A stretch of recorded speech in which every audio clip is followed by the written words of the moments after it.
They thronged the JKIA in their thousands on Friday evening, ready to receive their king. And when he arrived,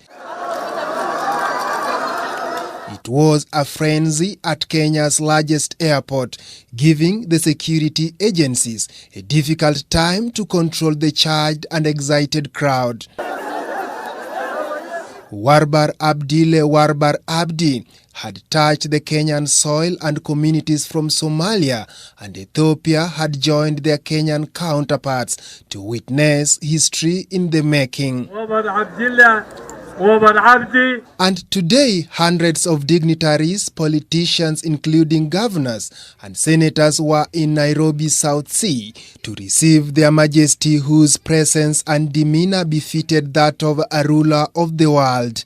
But who is this Warbar? Whatever he says is final as far as Ransor is concerned. So we really respect him. The message he has for us is a message of peace and actually coming to know and greet his people.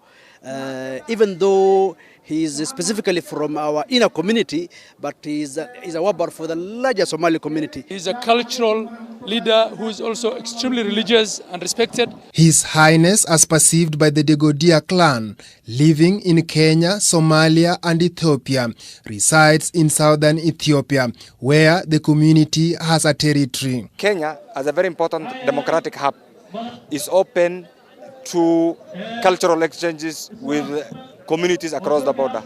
The 78-year-old king is visiting Kenya for the very first time. It is believed that he was enthroned years after his father died. And according to elders who work with the king, Warbar Abdille hardly engages in politics, completely rubbishing claims that his tour was to endorse political leaders in the region. Peace is basically a symbol of unity. We are here to welcome him in Kenya. So this is a big event and it means a lot to us. We are all here, the youths, elders. The king's schedule includes meeting community leaders from Kenyan and Ethiopian. He will then head to Wajir and meet the Degodia family, known as the Sunrise. His 5-day visit to Mandera will be the highlight of the tour before he leaves the country for Ethiopia on December 19. Lennox Sengre, K24 TV.